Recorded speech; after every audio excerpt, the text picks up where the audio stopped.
नमस्कार दोस्तों। स्वागत है आपका हमारे चैनल पर, जहां हम आपको सुनाएंगे अद्भुत और रहस्यमय कहानियां हो। आज हम आपको बताएंगे महादेव की पूजा की एक अनकही कहानी, एक ऐसी कथा जो हमें सिखाती है सच्ची भक्ति और श्रद्धा का महत्व। क्या आप तैयार हैं? तो चलिए शुरू करते हैं।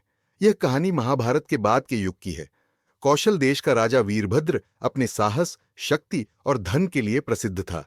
लेकिन उसके जीवन में एक अजीब सा खालीपन था। उसके पास धन और वैभव था, परंतु मन की शांति का अभाव था। राजा वीरभद्र हमेशा सोचा करता था, धन वैभव तो मेरे पास बहुत है, लेकिन क्या मैं सच्ची खुशी और संतोष का अनुभव कर रहा हूं? एक रात राजा वीरभद्र को एक स्वप्न आया।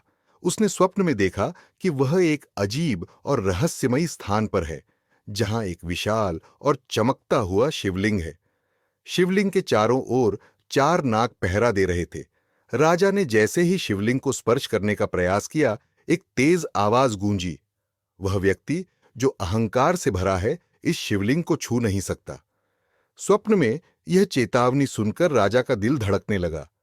वह सोचने लगा, क्या यह केवल एक स्वप्न था या महादेव की ओर से कोई संकेत? इस स्वप्न ने राजा को विचलित कर दिया। उसने अपने गुरु के पास जाने का निश्चय किया।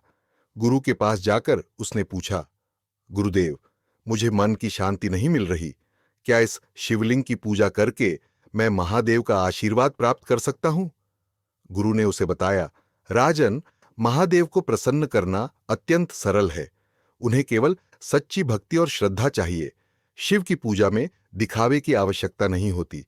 यह पूजा उनके प्रति हमारी सादगी और प्रेम का प्रतीक होनी चाहिए। गुरु की बातें सुनकर राजा ने सोचा कि क्या उसके ऐश्वर्य की चमक महादेव को प्रसन्न कर सकती है। राजा ने ठान लिया कि वह अपने ऐश्वर्य का प्रदर्शन करेगा। उसने अपने राज्य में भव्यता से भरी पूजा का आयोजन करने का निर्णय लिया। राजा ने अपने मंत्रियों को आदेश दिया, महादेव को प्रसन्न करने के लिए हमें सबसे भव्य पूजा का आयोजन करना होगा। हर चीज की भरपूर व्यवस्था की जाए। राजा वीरभद्र ने सोने चांदी के शिवलिंग पर गंगा जल, दूध और विभिन्न भोजनों का अर्पण किया। सैकड़ों लोगों को भोज करवाकर उसने महादेव को अपनी भव्यता दिखाने का प्रयास किया। पूजा के इस भव्य आयोजन में सजीव नृत्य और संगीत की मधुर धुन गूंज रही थी। जनता खुशी से झूम रही थी।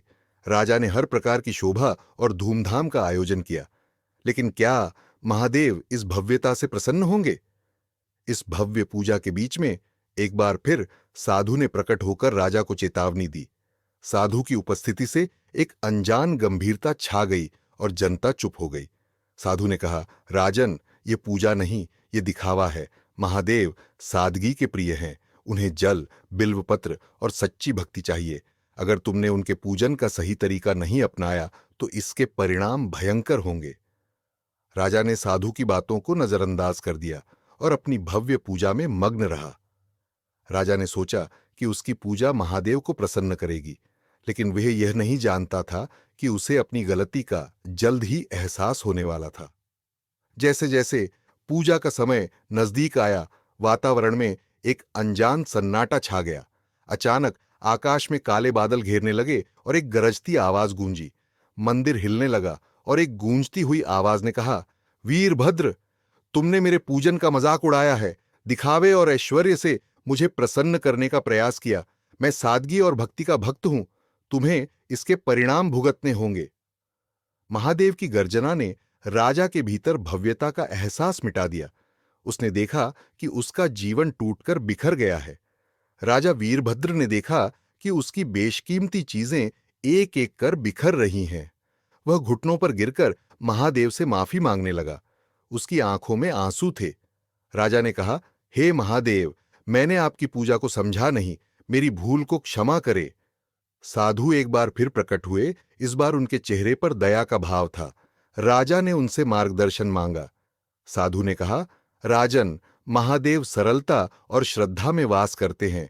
भव्यता का त्याग करो और सच्चे मन से शिव की पूजा करो। उन्हें केवल जल और बिल्व पत्र से प्रसन्न किया जा सकता है। गुरु की बातें सुनकर राजा के मन में एक नई प्रेरणा जगी।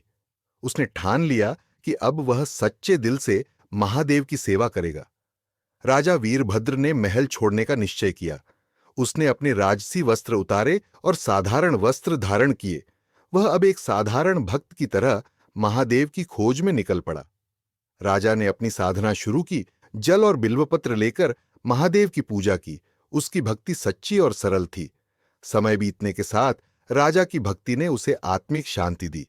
महादेव ने उसकी श्रद्धा को देखा और एक दिन एक दिव्य प्रकाश के रूप में प्रकट हुए।